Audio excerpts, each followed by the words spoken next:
La rue du 22 septembre 1914, longeant le marché à Papeete, évoque le bombardement de la ville par des navires allemands dans les premiers jours de la guerre 14-18.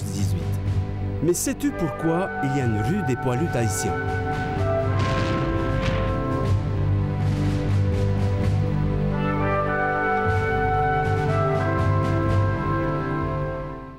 Les poilus tahitiens, ce sont des soldats qui sont partis de Tahiti, c'était des Tahitiens, et qui sont allés combattre en Europe pendant la Première Guerre mondiale. Comme les soldats français s'appelaient des poilus, on les a appelés les poilus tahitiens.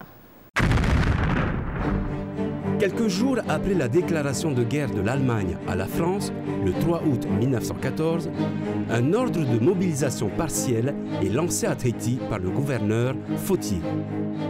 Il touche les hommes de 20 à 25 ans demeurant à Papeete et aux alentours. Le groupe ne se compose alors que de 40 hommes, des métropolitains et des demi. Après le bombardement de Papeete le 22 septembre 1914, les mesures de recrutement s'intensifient. En octobre, un appel est lancé aux insoumis ou aux déserteurs pour être incorporés sans sanction s'ils se présentent volontairement. En février 1915, la mobilisation s'élargit et concerne désormais toute l'île de Tahiti et l'île de Moorea. De plus, on fait aussi appel aux engagements volontaires, aux jeunes de 17 à 19 ans, aux réservistes et aux hommes entre 42 et 58 ans. Certains n'avaient pas entendu d'être incorporés pour aller défendre la France.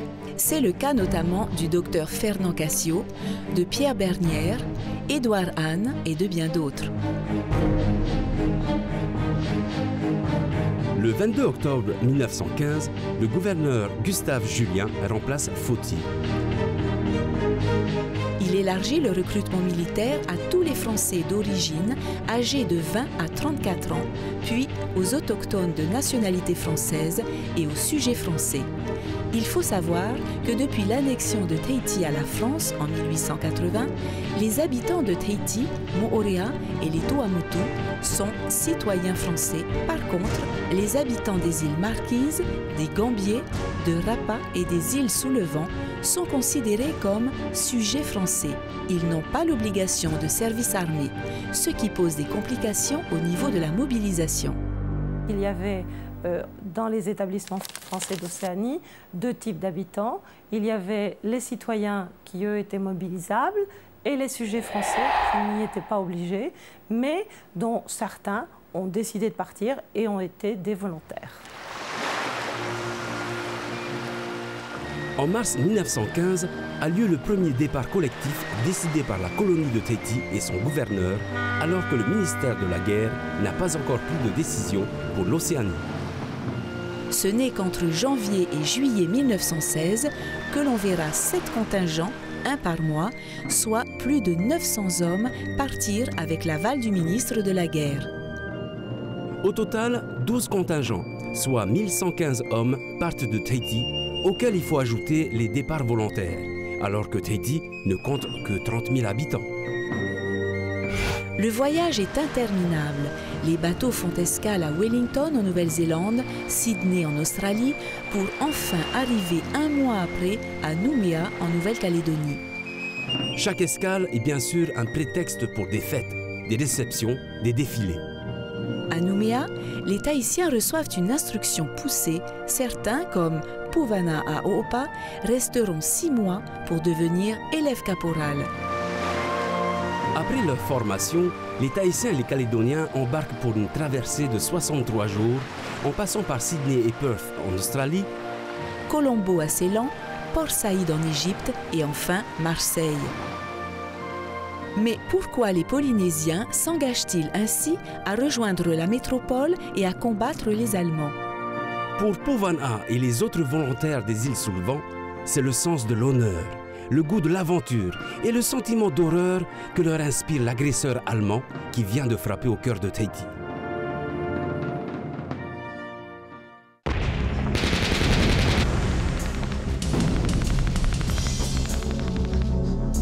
De juin à novembre 1918, le bataillon mixte du Pacifique, qui rassemble plus de 1000 Polynésiens, Calédoniens et néo-hybridés, participent au combat qui mène à la victoire de 1918. Leur courage et leur patriotisme leur valent une citation à l'ordre de la 10e armée. Hélas, les poilus tahitiens qui rentrent en 1919 trouvent des îles décimées par une épidémie de grippe espagnole qui fera 2573 victimes, soit 8 fois plus de victimes que la guerre. Des décorations, des casques, des chaussures de poilus tahitiens sont exposés au petit musée dans la salle d'honneur du RIMAP au camp d'Aroué. Et un échantillon de terre du champ de bataille. L'étendard du bataillon mixte du Pacifique y est aussi exposé.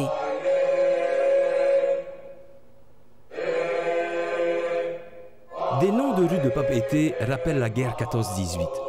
Rue des poilus tahitiens, le cours de l'Union sacrée, celle des Anglais et des Français pendant la guerre, l'avenue Georges Clémenceau, la rue du Maréchal Foch, la rue du Docteur Cassio ou celle du pasteur Octave Moreau.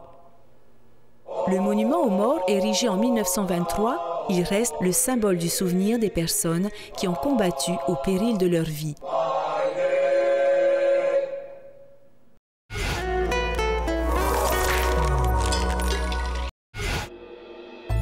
C'est par patriotisme qu'à la suite du bombardement de Papeete, des volontaires puis des hommes mobilisés rejoignent l'Europe pour combattre les Allemands et leurs alliés.